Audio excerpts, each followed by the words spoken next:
Jamie, I thought about what would be the best place to start in this whole thing. Mm-hmm.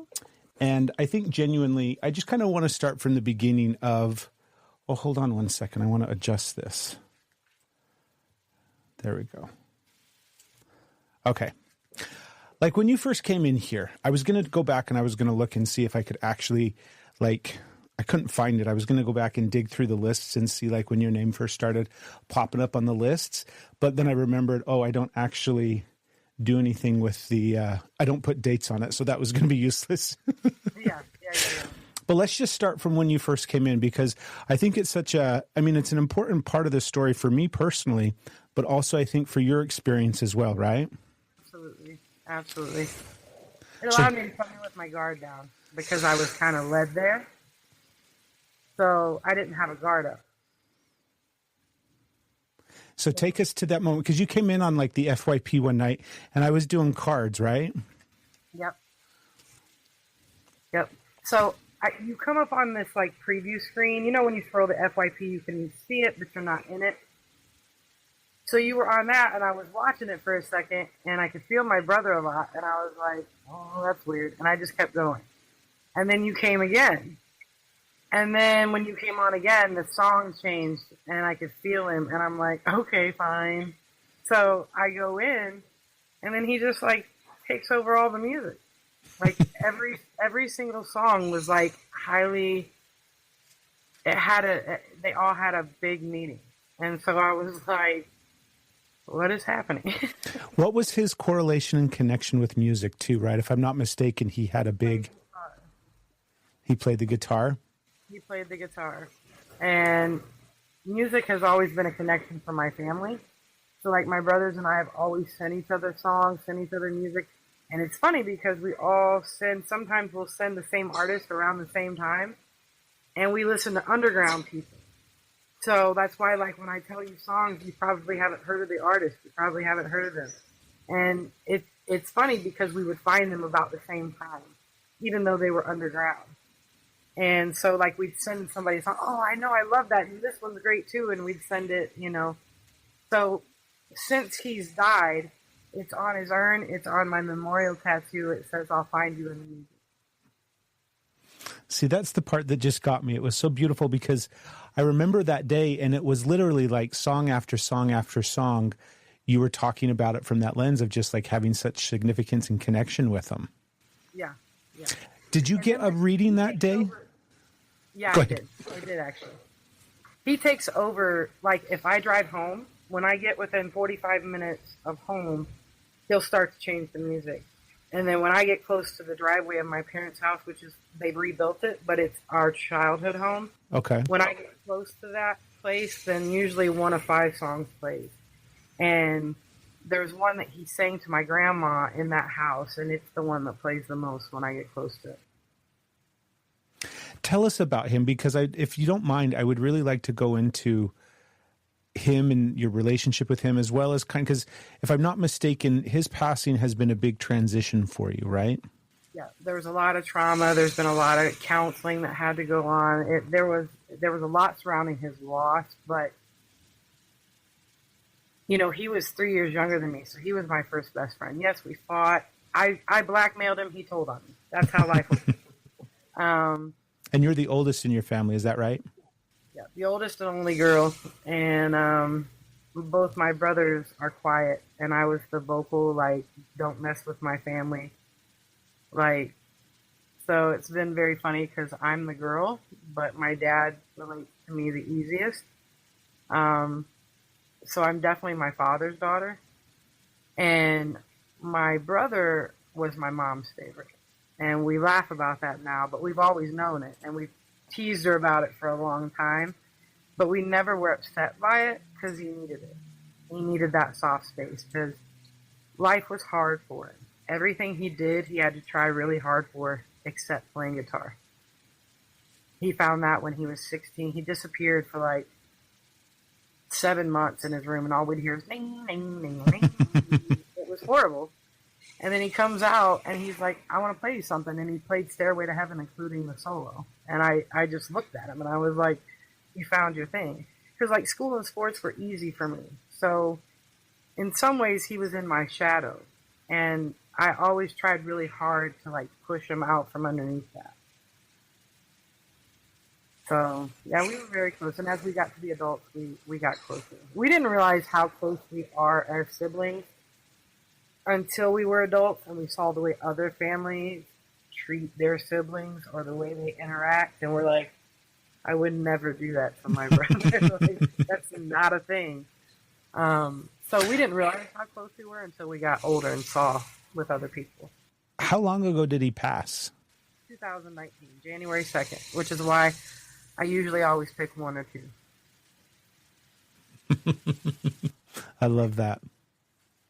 So then on that first day, you recall getting a reading as well? Yeah. You gave me a reading that day. You gave me you gave me one. I hadn't subscribed or anything, but you gave me one because you could feel him so heavily, so you gave me one. That seems right. It was really interesting when it was like... We kind of started talking about it, and then you were telling me about like his message. And Yeah, it was really weird because he did just kind of show up and started hanging out. And it was a really interesting time for me too, because up to that point I had done a lot of... I shouldn't say I had done a lot. I had started having a lot of mediumship stuff come up when I was reading cards and tapping into it. Yeah. And then we had some things prior to that too, where like there were times when the music was playing a really integral, again, here I go using words that I can't say, a really significant role in some of the experiences that I was like having, some of the readings and different things like that. But I hadn't yet fully kind of like just stepped into it from that lens and perspective of mediumship. And then in conjunction with him showing up, as well as a lot of these other kind of synchronistic things that were taking place for me all at the same time, it was a real thing that kind of helped me just kind of unlock this part of what it is that I'm now doing today. And that was the beginning for us. But I mean, goodness gracious, Jamie, since then, you've met like 15 of my people. It's been so many people. And along the way, we've learned more and more about you. But take us back to like, what are some of the key ones that stand out to you as far as like really pivotal in helping you on your path as well? Because essentially you're like waking up right now in such a massive way, it seems like. Yeah, so I'm kind of reconnecting is what it is. Because like when I came in with my brother, I came in open because I could feel him so much, and it was like I could tell he led me there. So when I came in open. And then I could feel your energy, and I'm like, okay, this is safe energy. I don't feel like I need to protect myself or block anything, so I'm okay. And so I just kind of been riding the wave when I come in. And when I come in and you ask us to drop in, like for me, it's so easy. I just drop in. It used to not be that easy. I used to have to put myself there, but now I can just be like, oh, drop in time? Okay, drop in. But it's like my chest bursts open. Like, it's like, that's how I know I'm there in that pocket, is it's like I can feel the energy flowing, and it's like a channel that's going back and forth. Because I don't just feel my energy. There's times I felt energy of people. I don't know if it's their loved ones. I don't know if it's their living ones. I don't know. But sometimes I'll even pick up on other things, and I just stay quiet because I'm like, I don't know what that means. Yeah. And this is all stuff that has been happening to you. Like, take us back into childhood, because I know that there's a lot of stuff back then too that you have correlation and connection with. So I've seen dead people, for lack of better phrasing, since I was very little. And I've felt people since I can remember. I was a very vocal 2-year-old. Like, I learned to talk, and they all hated it for a minute because they never knew what I was going to say. There was a racist that was being very racist, and I was not quite 2, but I was talking. And I looked at him and said, well, you're fat and your heart is dirty, but we don't say anything. So, like, I very much was, like, protective of people. Like, I didn't like the ugliness. Like, if you're being extra, I was the bully to the bullies in school. So when I was younger, I didn't know how to control that. like it was just rah, no, you're not gonna do that, right? Like, so Did you have any context for like what you were seeing when you were seeing these dead people, or when you were seeing these things? I didn't. Like when I was little, I was very innocent with it, right? Like I'd be like, why is that woman standing over there with an umbrella? And they're looking at me like, what woman and what umbrella? And of course I'm telling them and they're just looking at me and I'm like, okay, I don't know what else to say, right? Like I don't have the words. So at that young age, you just learn like, they don't know what I'm talking about. Yeah. And so you just learn not to say anything. But there's been times that like I remember being little and sitting there with my dad, and people from his past would be sitting right there with him. Like he's sitting there watching TV, they're watching the Western too. And I'm like, you don't know that? You don't see this? Like right here, right here. So learning how to decipher what was real versus spirit, there was a time period when I was young where I struggled with that. I can imagine. It's all real, right? So how do you decipher what other people can see and what they can't? So I learned sometimes to just let other people lead the conversation so that I wasn't throwing stuff out there that they weren't ready for or they didn't know about, and that's been through my whole life. Like I've done that my whole life. So as you're growing up and as you're experiencing these things, how big of a role would you say that it's playing in your life? Not just in childhood. Was it? Yes. I mean, my playmates were real, but they weren't real to everybody else, right? So, like, they were a part of my life every day. I saw spirits every day, and I would tell like my mom and dad, like, they're not a good person. I don't want to be around that person. I don't want to go there. And then my mom would think I was being difficult because we had a difficult relationship. But my dad would sit back and kind of watch me and realize that I wasn't being difficult. I was just trying to communicate. Like, I don't want to be around that person. They don't feel right to me. I don't like that. Yeah. So my dad very much would, in a very loving, distant way, listen to me. I can remember one particular time with a house they were going to buy. My mom was so furious at me. Oh my God. It was this huge, grand brick home with an in-ground pool in the back on this lots of land.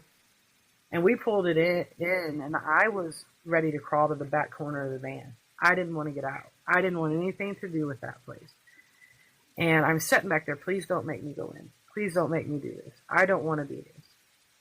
And my dad's looking at me through the rear view. That's why I say we've always kind of had conversations quietly through the rear view. And he's looking at me. And my mom, she's like, why are you always so difficult? You're not ruining this for everybody. You're getting out of the van. You're coming in. And Dad's kind of looking at me. And so I get out and I walk behind all of them. And we go in this house. Well, I'm trying to stick against this one wall. And they've got this one door closed and we're in a foyer. And she takes us upstairs and shows us everything, shows us the bathroom, comes back down, shows us everything, doesn't show us this room in the foyer. And I'm ready to crawl out of my skin by the time, like, she's nearing the end of this. And she says, I can't show you the kitchen right now. You'll have to come back and see the kitchen another time. They haven't finished it, so I'm not cleared to show it. Yeah. And I look at my dad and I'm like, can I go now? Like, can I get out of here? So he lets me go. And I go out and I'm sitting in that van and I'm just like trying to wipe stuff off me. Like, I don't want to be here. And my mom comes out with my brothers. My one was very, very much a baby at that time. And she comes out and she's just mad. She's got this look like, I can't stand you. And I'm just sitting there like, I don't know what to say. Like, it is what it is. And my dad comes out and he starts backing down the driveway. And my mom's like, when are we going to come back for the kitchen? He said, we're not. He said, this house isn't good for us. And she was like, what do you mean? It's perfect. This and that. And he kind of looked in the rear view and he looked back at my mom and he was like, it's not good for us. Well, he didn't tell me until I was about 25 that the man that lived there had shot himself in the kitchen and it wasn't cleaned yet because they were investigating it to make sure it was self-inflicted. And so that's why she couldn't show the kitchen, and that's why I didn't want to be anywhere around that place. Oh my gosh. So That's crazy. But I knew then that you absolutely saw and felt things that just not everybody does. At what point do you feel like, I mean, was there ever a point along the way, Jamie, where this kind of started to, because I think I'm just speaking from like my own experience of at some point life kind of catches up and I get too busy caught up in doing life stuff and living life and trying to survive and navigate and go through everything. So I lose this connection to this other side. I lose this connection to source energy. And I kind of just get swept up in the chaos of life and trying to heal and unpack and survive, basically. Is that similar in a sense? Was there a time period where you kind of moved away from this? I lost touch with it for a little while when I was a teenager, and then it like came roaring back in my 20s.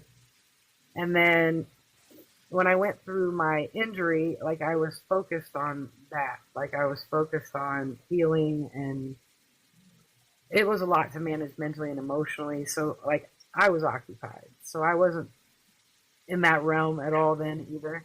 Although it probably would have helped me. Funny how that works. But then when I got into corporate, I stifled it a lot because there was no place for it in corporate.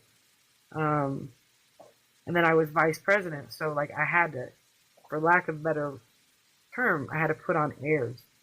Because you have to put on airs for the clients. You have to put on airs for your staff. You have to, it's just a whole big shark game. Yeah. And so you have to be the best shark because there's a lot of people wanting your position. So you don't let things like that could waver or crack the ways people trust you in at all. And that makes total sense. When that happened with my brother, I was faced with the decision of, do I throw myself into work to mask healing? And if I do that, I don't think I'm going to like the person I'm going to be. And I'm not going to be a person that can be there for my family, and they need me. And so I walked away, and they all thought I was losing my mind. They really did. I mean, I was making 6 figures, and I was like, nope, I'm done. When was this? This was this 2019, 2020 as well? Was this around the time when your brother passed? It was actually on his birthday. Okay. I was like, yeah, no, I'm done. And so I started writing immediately. So, tell us about what this has been like, because like to go through, I mean, it sounds obviously like his loss was a major catalyst in trajectory for your life and heading in the, not just in the direction that you're at today, but what is that time period like as far as like confronting all of those things, as well as dealing with the grief and shifting and changing lives and quitting job? Do you know what I mean? It's so much taking place there, Jamie. It is, and it's hard. There are some days where it's just really hard, and you can't fight those days. I've found that when I fight those days, it's so much worse.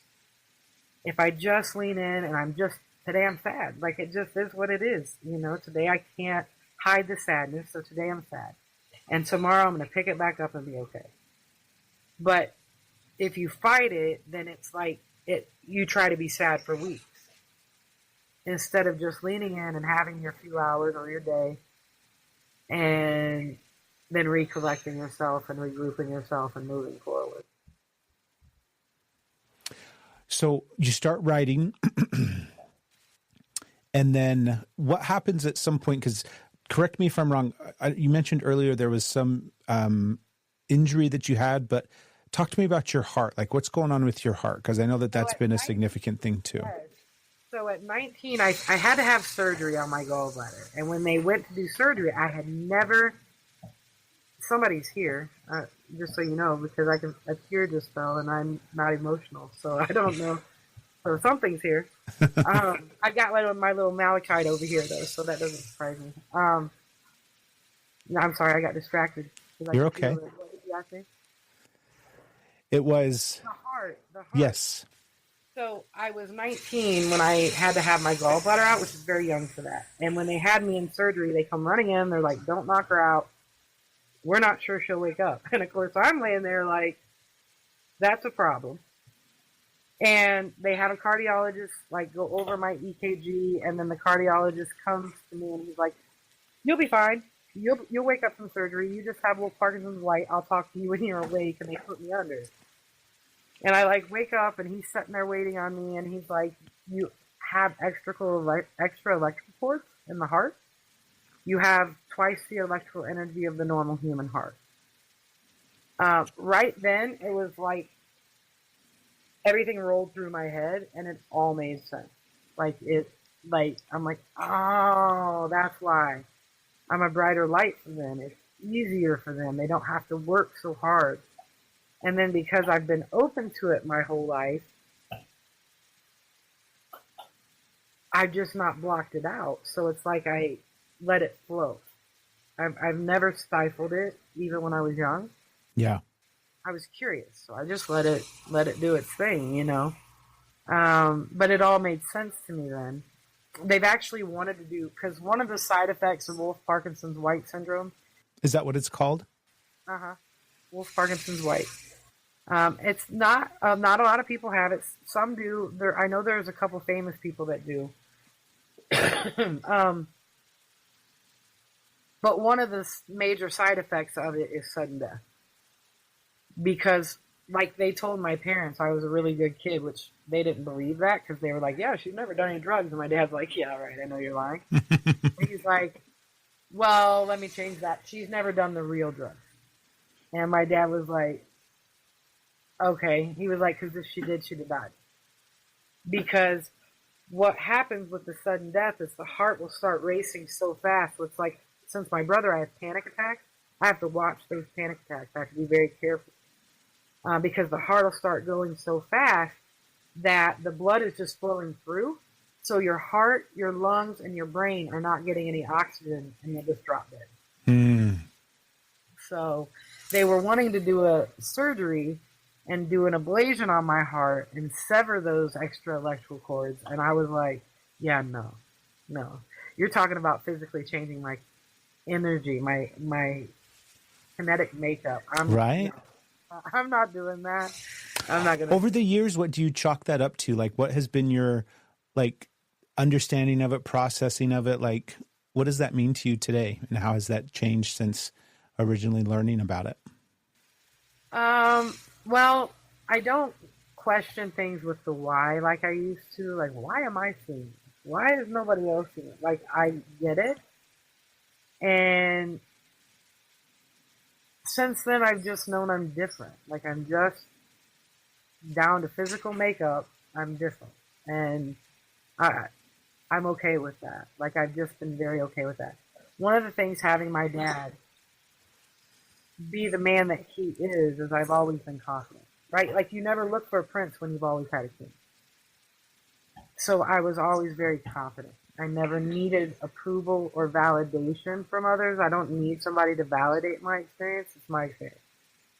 Yeah.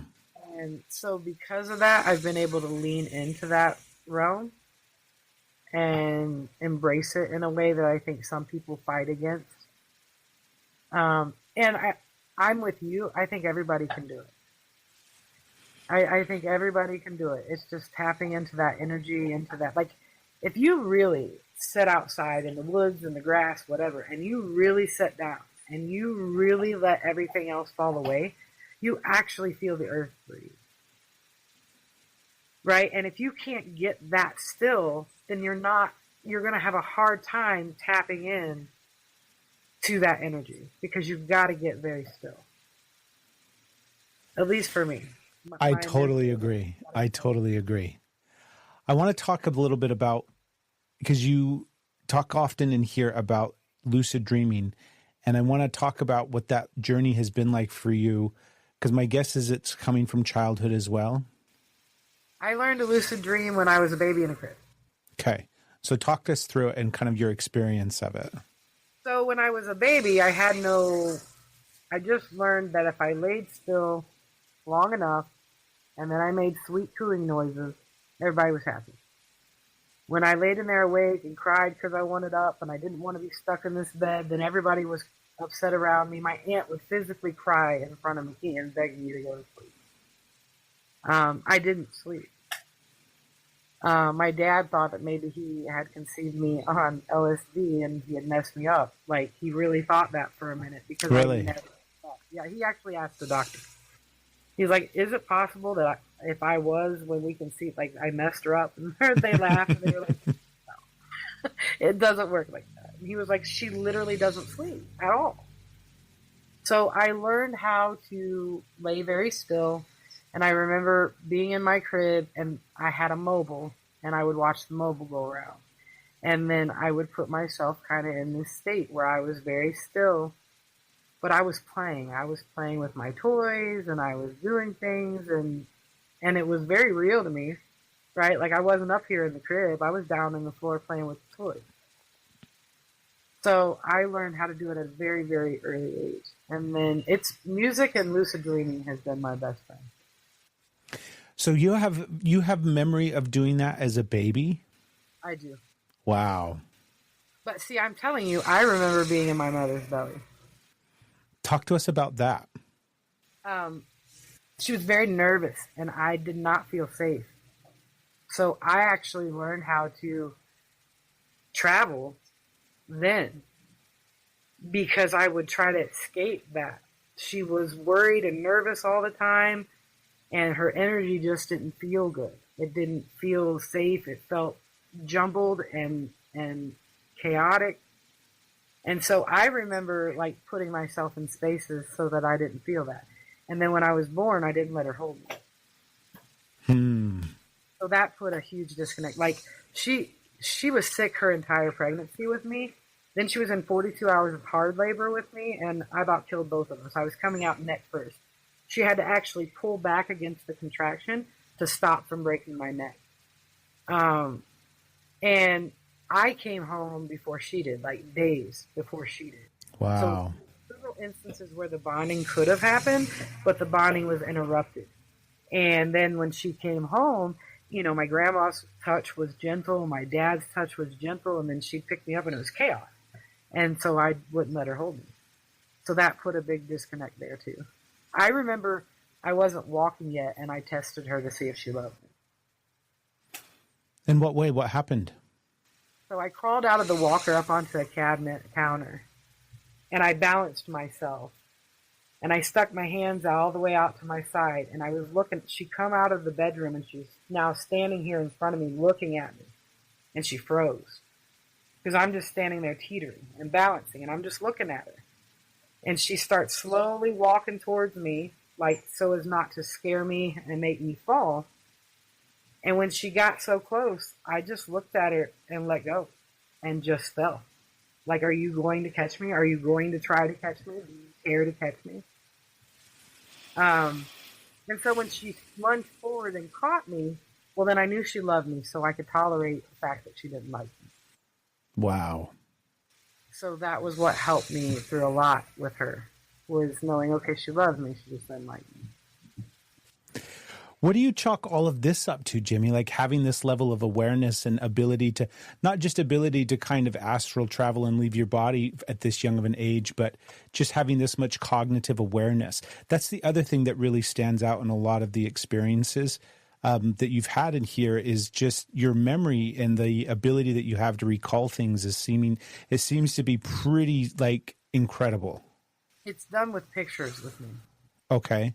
Image pictures. Like, I remember taking tests and they would ask a question. Well, I would say pictures in my mind of what I was doing. I usually would draw. If I was looking at the teacher, I wasn't listening. I was looking at their nose moves funny. Why is their mouth doing that? Like, I'm not paying attention to the words that they're saying. But if I drew or doodled, I heard everything. And so I would pull forward what I was doodling or drawing, and I could, I was on this line and she said this. And so a lot of it has been done in pictures for me throughout my life. Wow. Images. Like, the other day I got a huge postcard.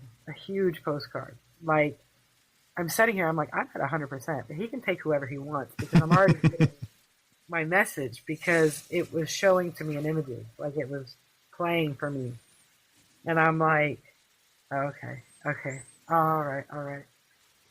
And Do you feel like that's the strongest way that they come through for you as well? That like when you're connected and when you are tapping into things, how are you experiencing it?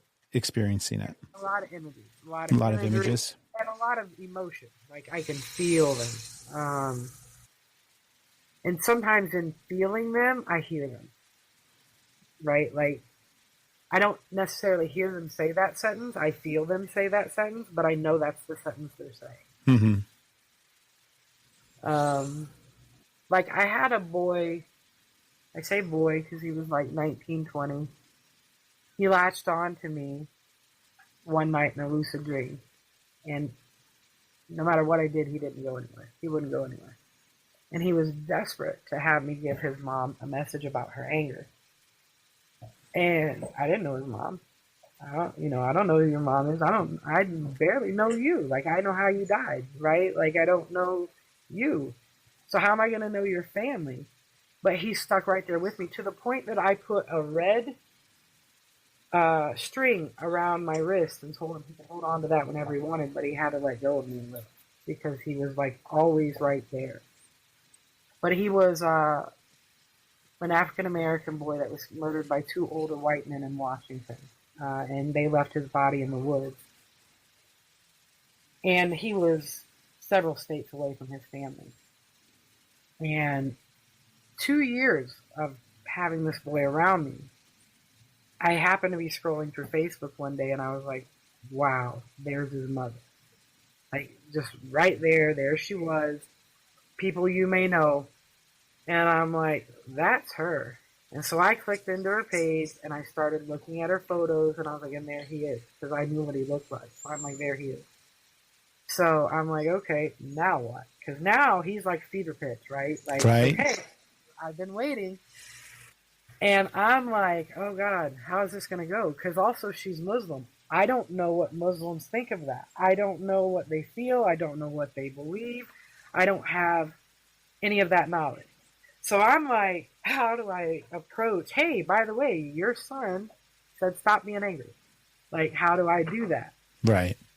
And so I sent her a message and said, I'm not trying to impose. I'm not trying to scare you or startle you. And I need nothing from you. But your son wants you to know that he knows you were trying to find his hand. And immediately she called me on Facebook and was just losing it, bawling. You can't know that. You can't know that. There was nobody in the room. And I was like, well, what do you mean? And she told me that she had went there to see his body, but they were packing him to send him home. So they were packing him on ice. So the only thing they did was his face so that she could see his face. Well, she desperately wanted his hands because she always held his hands. So she was trying to dig in there and get his hands and couldn't find his hands in the ice pack. And I'm like, he was standing there. He knew that. He knew you were trying to find his hands. And so then that opened her up. Then she was open. And so then I could just freely talk to her, tell her, kind of what I was getting. Because I said, you're very angry. You have every right to be angry. But he's more worried about what it's doing to you from the inside out. Like, you've got to be careful or your anger will eat you up. And so I had that conversation. And she stuck around me for about 5 years on Facebook. And then she was finally able to, let me go. But that experience was super validating in a lot of ways because I had to just trust that, somewhere along the way, I'm going to know what to do with this boy. Yeah, that's so interesting. How often are things like that happening for you? They don't usually happen that way, but they have happened that way a few times. Where, I'll meet the dead person before I meet the person. And then all of a sudden I'm like, oh, hey, by the way, your grandpa had a great laugh, didn't he? Big belly. And they'll look at you like, what? How do you know that? And you said that this boy came to you in a lucid dream. Yeah. Do you have a process that you go through, Jamie? What is it like for you now? My guess is that you don't have, if you've been doing it since you were a baby, for heaven's sakes, what is it like for you to do it today? So sometimes I have a way that I start them just so that I can choose the path that I want to go down. Okay. And I really, like a lot of people imagine beautiful things. I imagine nothing. Nothingness. And one ball of energy. One bright, vibrant ball of energy. And it's like I'm looking at that ball and I just start pulling all the energy to me. Pull it in through my feet, up through my body, out through the top of my head, and back down. And I just start to cycle that energy in that ball. And then my body will fall asleep while I'm doing that. And then my mind's like, okay, we're free. We can go do whatever we want to do. What do you want to do? Want to go to the desert? We can go to the desert. Want to go to the ocean? We go to the ocean. What are some of the experiences that you've had in that state? Lucid dreaming. When I was young, I met a lot of people that were gone before my time in my family. Like I met the guy that was in the train car that was stabbed, and you're talking about the wild, wild west. You're talking back in the day. Wow. And it was very funny because his syntax and his southern cowboy slang was very, very funny to me. Like, especially as a kid, you know. So I've always had this feeling that I'm not alone. Like I don't feel alone often. I don't get lonely. Yeah. The loneliest I've ever been has been in a crowded room. And then I'm like, oh, that's lonely. I want to leave that. But I've had some crazy experiences. But I solve a lot of problems. So like, when I was a vice president, I didn't talk about my lucid dreaming, but you bet your bottom dollar I was using it every night. I don't know what to do with this team. This team isn't functioning properly. Okay, so I'd lay there in my lucid dream, and it was like a checkerboard, and I'd move the people around. This one isn't in the right position. They need to move over here. This one needs to do this. This one no longer has a seat here at this company. And like I would move them around like checker pieces. And then I would move them however many options there were, work it to the end, and know which option was the best option and go with that. So I go to sleep very stressed. I'm like, yeah, I got it. That's fine. We're all good. The owner was like, how do you do that? Because the night before, we'd be on the phone till midnight going, okay, well, so this is what we're going to do. And she's like, that sounds perfect. And I was like, okay. When did you have cognitive awareness that you could problem solve and, you know, things that you could do in lucid dreaming was going to have applicable things for you in physical reality? So the way I actually learned it wasn't good because it was not in the good intention way. There were some girls that were making me mad, and in my lucid dream, I would make things happen to them, and then in real life, things would happen to them. Maybe not the things I dreamt, but like, oh, she got her foot ran over by her dad this weekend. And so I was like, wait a minute. Am I shifting this energy? Am I shifting this energy to do this? Like, I can't do that. So I became very aware of like what I put out and like when people are like, oh, I wish this, you don't hear me do that often. I don't say those phrases often. Just because I know they can't. And sometimes it's not the way you want it. So yeah, I was cognitive of that young, and then I learned how to make it benefit me later on in high school.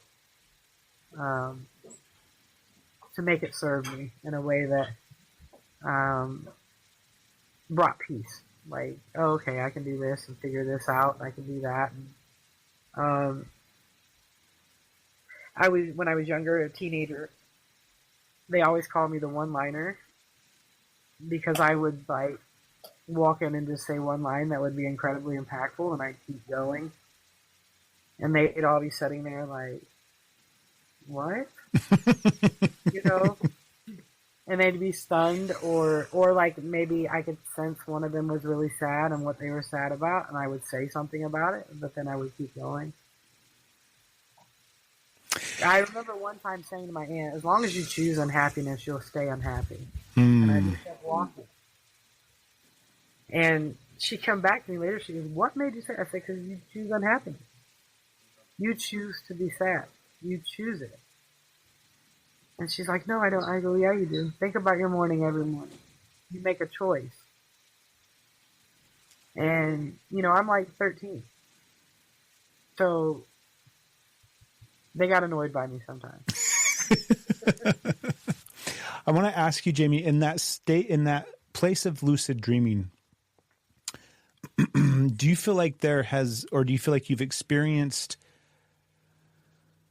because I feel like there's a spot where you're cognitively lucid, meaning you're like aware and you're doing the whole thing, and then you're lucid dreaming. And then there's this other like limbo place where you have awareness of what's taking place, but it's more of like a deeper, almost like a paralysis.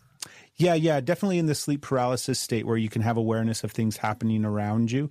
But you like, yeah, like it's one thing when I'm solving information for the day and I'm getting some insight and some clarity about what, is going to help me with this problem that I'm dealing with tomorrow. And then it's another thing when you feel like you get massive downloads or, messages, information from source, or do you know what I mean? Can you talk about what the sensation feels like different in the body between those two kind of states, lucid dreaming versus this other kind of state? So when I'm in that state, I feel a rush. Like there's a rush that flows through me, and it just is constant. And it's almost like a computer download. Like you know what you're learning. You know it, and you just are computing it and slowly trying to put it away as it's coming in, but there's so much that comes in that you can't. So I think that's where the paralysis kind of comes from, because there's there's so much. And then I notice that when I'm in that state, I feel that for a couple days. I can feel it in the energy in my body. I can feel it. I'll get shocked a lot. Like reaching out, grabbing the refrigerator door, things like that. I'll get shocked a lot.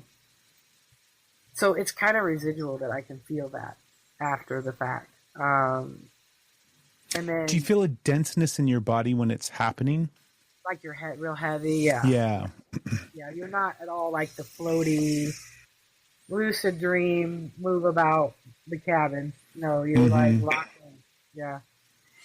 The only thing I don't like is when I'm in that state and my body wakes up and I can't get awake, because that's that sleep paralysis where you're like, I'm awake now and I can't move yet. And so I don't like that as much. So I try to make sure I time it well so that I don't end up in that state, because I don't like that state. Do you also feel like you're tapping into not just passed away people or people that, are delivering messages, but do you feel like you've been tapping into, or have in the past tapped into, other, whatever we want to call them, entities, energies, other things that exist out there in these other places? Yeah. And I've been around some that I didn't want anything to do with. There was a house here that we lived in, and I didn't play around in that house. There was something in that basement. It's where it dwelled. It's where the energy always was. I'm not going to say it lived there, but you could feel it there. The dogs wouldn't go anywhere around the basement door. And when you could feel it up in the house, you could feel it like roaming in the house. The dogs would cower in the corner. And it was definitely otherworldly. Like, it was not something that ever walked this earth. And it was nasty. I remember we were getting work done on the house. And construction people are very big about their tools. And it ran this man. He ran out of this house and left every one of his tools and refused to come get them. Drills, you name it. He didn't want any of it. He didn't want anything out of the house. Wow. So we were like, well, at least it's not just us. Like, little things would happen. Like the TV would turn on and change channels, or, you'd set something down and turn around and turn right back around and it's gone. And you just had it. You just sat it there. But then it felt like a banshee is what it felt like. Like I could hear a scream with it always. So it felt very banshee-like, for lack of better knowledge of what it was. So I didn't mess around in that house at all. We got out of that house pretty quickly. I was like, no, we don't need to be here. This is not a place to be. And what's funny is that house can't keep anyone. It's rotated so many people in and out of it. Nobody stays in that house. Crystal's got a good question here for you. It's back in regards to the lucid dreaming. Is there a way to clear out our mind or something we can do to support doing that? So like, is it even just the process itself of visualizing that energy ball and tapping into it? And like, what do you do when... Like sometimes I'll turn on music, like ambient music, or rain, or something that like I can start to really push all the thoughts away and focus on that sound. If I'm struggling to like clear my mind, then I'll turn on something I can listen to and just physically feel myself pushing those thoughts away, pushing them away. This is my time. This is my space, you know. And then, visualizing that ball has always helped me drop in, because to really be able to pull that energy to where you can feel it, you have to really tap in to that ball of energy. And so it's always helped me kind of drop into that lucid dream. But you have to know your body fights against the lucid dream. Your nose is going to itch. Your ears are going to itch. You've got an itch on your right buttock. It's going to want to make you move. And you have to actually lay there and fight through that. Because if you start moving, that's your brain, right? Now you've tapped back into your brain, and your brain's like, okay, I'm here. Interesting. I think just that thing right there I can relate to so much. Even during meditation, when I'm sitting there and I'm just doing everything I possibly can to settle, and then immediately I'm like, don't think about the itch on your eyebrow. That itch on your eyebrow is going to go away. Don't think about that itch on your eyebrow. Just ignore the itch on your eyebrow. Let's not pay attention to it. And the whole time I'm just like, itch your eyebrow. You got to itch your eyebrow. Just do it. Yeah, it's like this internal battle. And you get better at that battle as you learn how. I mean, lucid dreaming really is something you can teach yourself and learn how. Some people might enjoy the guided at first, so that they have that voice that's like guiding them into a sleep state. And that may work for some people. It throws me off because I'm analyzing their voice and saying things like, they make funny D's, and so I can't, my ADHD takes over. Jamie, what has been some of the stuff that you've been experiencing recently too? Because I know that like in conjunction with everything that's waking up for you, you know, and happening, what do you feel like it's leading to? I have no idea, but it's got to be something epic, because there's people coming out of the woodworks that I haven't talked to. One of them I hadn't talked to in 12 years, and she's like, hey, you want to go on a trip? And I'm like, what? And then, like, there was two people that I was in contact with last night that I haven't been in contact with for a long time. And then just the people that have been coming through in the messages, like Jeremiah was a big one. That was a big one. And that confirmation I got, it allowed me to put a lot of things, a lot of questions at rest. Like, I knew I was right, but having that just like, like, okay. I can let go now because I know I'm right. I don't have to hold on to it. I can let it be what it is. Yeah. And but like he was the one with the top hat, wasn't he? Wasn't he the one with the top hat with the Alice in Wonderland characters on it? Yeah. Yeah, that one was so crazy. Alice in Wonderland. Yeah. Jimmy, I think because you're so tapped in and connected to these, you know, just to that space, we could call it, right? Rather than get tripped up around all of these words about what these things are, what we're connecting to or anything. You're just tapped in and connected to that space. And I can tell you that a lot of times the visuals and the clarity with which the people that are communicating for you, in a sense, right, that are coming to speak to you are really, really clear. And I do think it's because your energy is so connected into that space.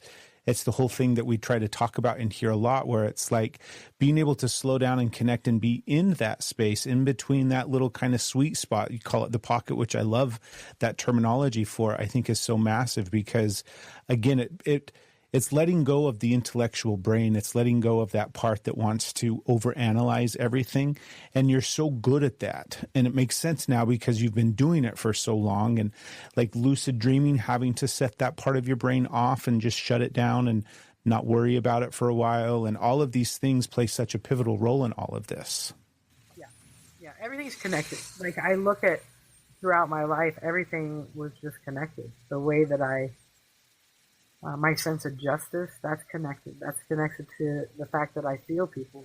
And so I can feel when they hurt and I can feel when, that's just not there. Like, so, and it's strange for me because in the room sometimes I can feel people block themselves and they don't know they're blocking themselves, but I can feel it. And sometimes. What does that feel like? Like describe more to that. Because, I can feel their energy trying to open and they stifle it and they don't realize they're stifling it because they're still in their head.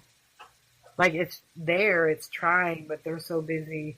I want to hear from my cousin. I want to hear from my cousin. I want to hear from my cousin, that they're not letting the energy flow. And so the energy's there and then they stop it.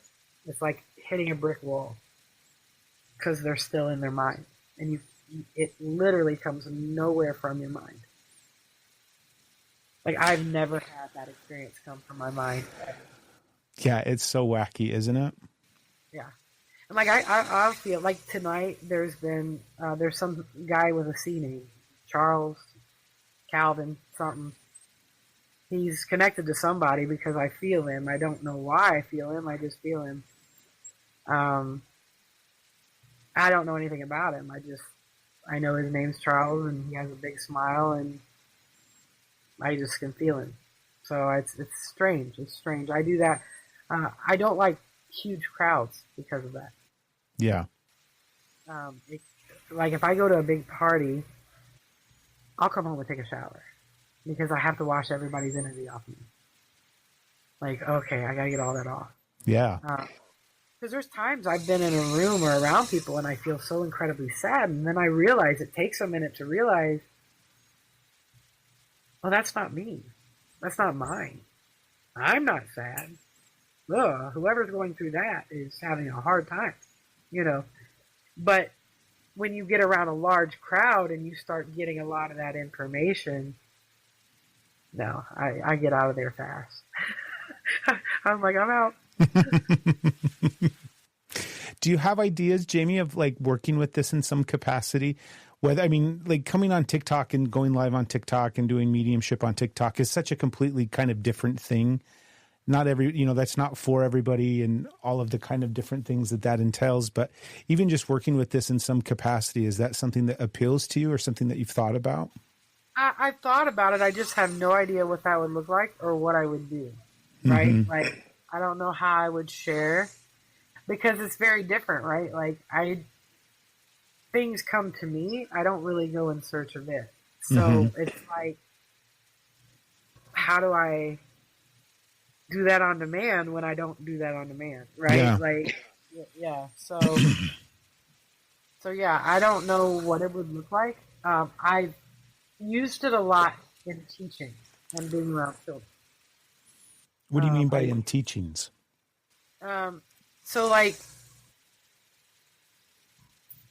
When I was teaching, there were some autistic kids where you could feel them. You could feel their emotions. So then I could speak to their emotion. I could speak to them about how they were feeling. And so I was able to have good communication with them. They were able to feel safe. They were able to communicate. And so I've used it a lot in that capacity throughout my life. I worked with the handicap. I did 80-hour weeks. I had an 80-hour week and a 40-hour week and a 40-hour weekend. I was making good money. But there was one woman who would have been born normal, but the doctor grabbed her head too hard with forceps. And she had problems, but when she was 4, she saw her father be murdered. And she stopped talking at that point. She never spoke again.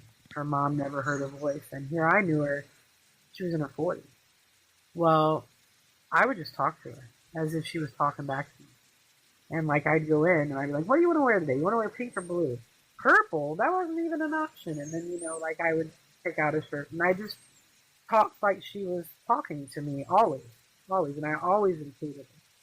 And one day I had my back turned to her, and I'm asking her which color she wanted, and I think the choices were yellow and orange, and she wanted green, and so she said green. And I remember having my back to her, and tears were just running, right? Like I'm like, oh my God, she just spoke, and tears were running, and I'm like, green it is, we'll do green, and I'm trying to like dry my face like it's no big deal, and get turned back around, and I put it on, and then like we're carrying on a conversation, and one of the other people walks by, and they like stop.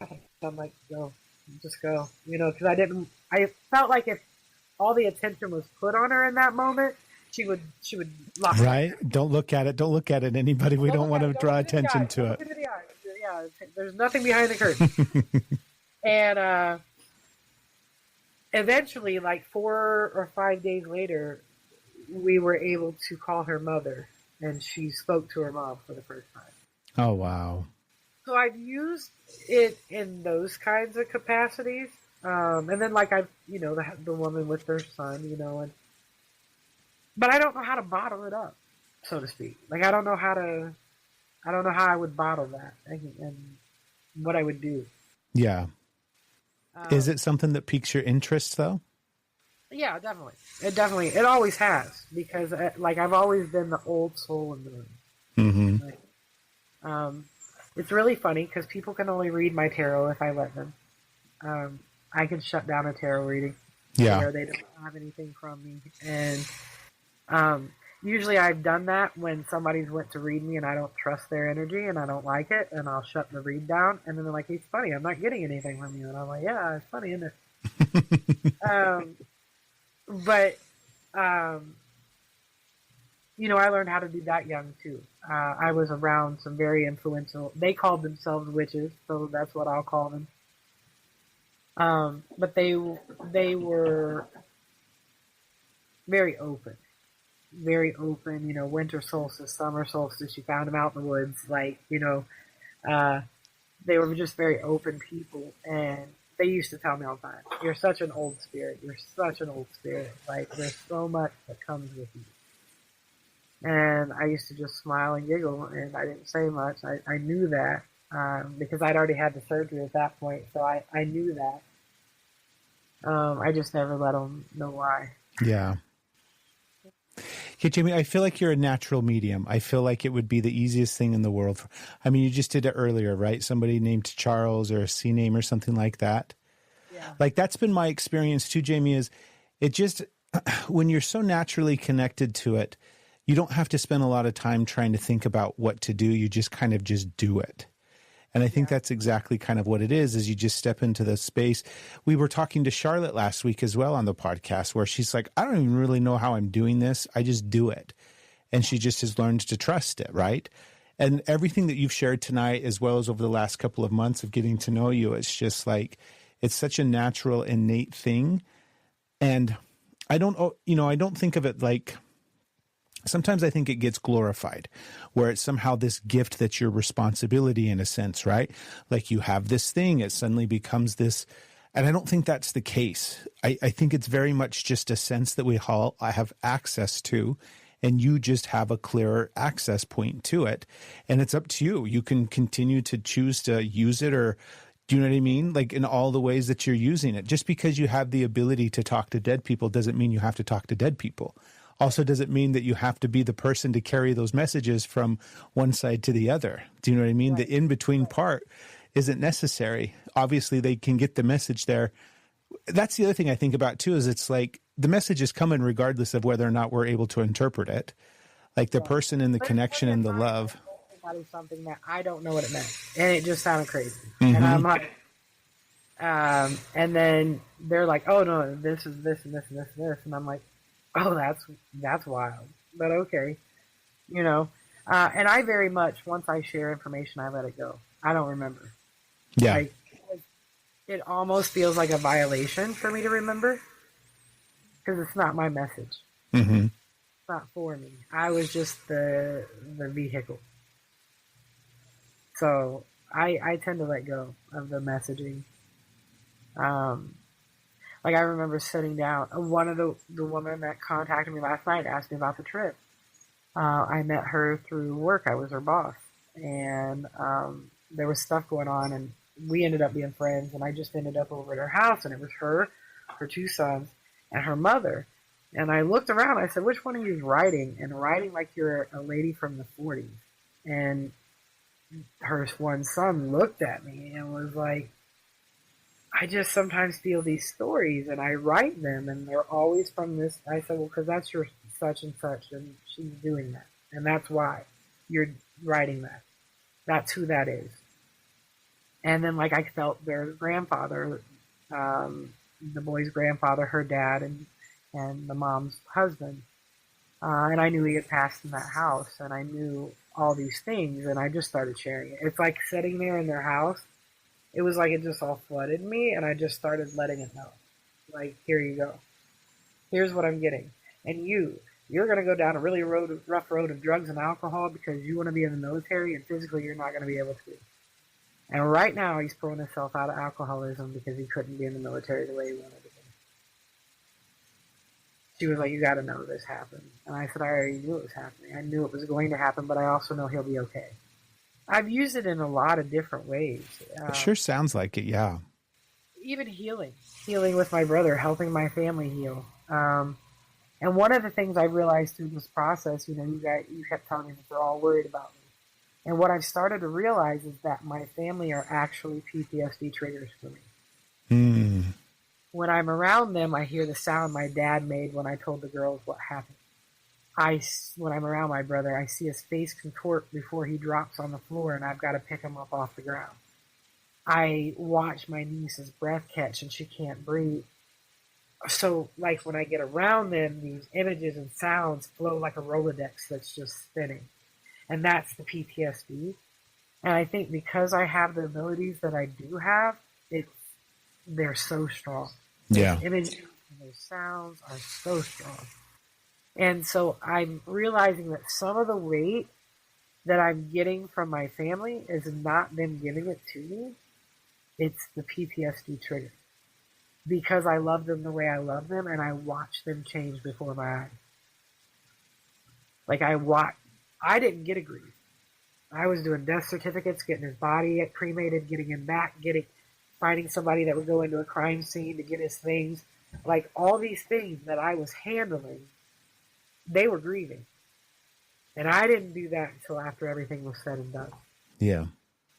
So for me, it was very traumatic because as I'm doing these things, these big important things, I'm watching the shift in my mom here, or the shift in my dad here, or my niece, she's going to hold on to that Father's Day present forever. Like, just little things that stuck with me. And because I love the way I love, I've got to find a healthy way of dealing with those morsels that were given. Like, that's the key, is finding out the way to, because you can't, people will say, well, don't think about it. That's not how life works. You can't stop a thought before it gets there. You can only stop a thought once it's there, which means you have to expose yourself to the thought. And then you have to learn how to maneuver that thought, or how to compartmentalize it, or whatever it is you need to do to stay mentally healthy in that moment when that thought is trying to take over, or those images are trying to take over. So I've definitely used it in the healing process, for sure. And healing with my family. I've definitely used it with my mother in healing that relationship. Yeah, I think that's beautiful. I think that's such like having these deeper awarenesses and abilities to tap in and connect. Like, it's being like being an empath, being empathetic, but it's deeper than that. Of course, it's feeling things in such a visceral way, as well as just like the knowingness of things. And it does at times feel like a lot of weight to carry, because it's all of these things. But then I also think that weight is kind of, well, that's the thing, is I don't even think I think it's the illusion that there's weight there that we're carrying. Do you know what I mean? The minute you let go of it, the minute you let go of that, the weight's gone. Exactly. So was the weight real? No. You just put the weight on you with it. Like, you attach the weight to it. Yeah, the attachment part, I think, is the key there. Yeah. the attachment that you have to the thing. Jamie, this has been so freaking wonderful. Yeah, I've been really looking forward to this so much, and it's been so fun to chat with you and learn more about you and hear all of these things in much more of a full way rather than just these little tiny chunks over the last couple of months. It's been good for me too. I mean, you've met like all of my family. I know, it's been so fun and so crazy. And like literally, Jamie, I just want to really champion you. If you feel pulled to this and if you feel like you're leaning into this space and this is something that you want to do, I think you should do it. I think you would knock it out of the park. I think you would be an incredible medium and just somebody that's tapped in and connected, and like let go of the labels and the boxes and whatever it is or whatever it isn't, right? Just show up and create whatever it is that feels good for you. That's all I've done. And it just has been so fun and amazing. Yeah, I think I'll just let myself be open to it and let it kind of take its form and how it wants to go. I love it. Yeah. So I'm going to show you my Malachite real quick. Yes, I forgot. Please do. So I've got it in a box because I don't know if people know this, but when you have raw Malachite, you do not want to leave it out because it's so strong. You only want it open and out when you want it, when you want to be open. But this is 2 pounds of raw Malachite. Wow. And it's got the little hairs, the little fine hairs in it. So this is like my little prized piece. And whenever I really want to be open or I want to create, I'll open this and I'll pull this out and I'll have it out. And a lot of times I'll hold it. I charge it by the moon. I set it out at the moonlight and charge it by the moon. But I'll have this out, and the energy that comes from it is so insane.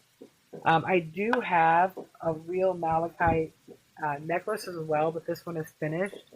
So you can wear this one and keep this one out. So like if I'm going on a nature walk or I'm going to do something and I just want to ground, then I'll wear my Malachite necklace and I'll use that. But yeah, a lot of people don't realize how strong the Malachite energy is. And so I've been around people and they're like, yeah, everything's all wonky and everything's all dumb and I can't get anything to make sense. And then I'll go in the room and I'm like, well, you got a Malachite sitting there. Why are you doing that? You're supposed to put it in a box. Like, what are you doing?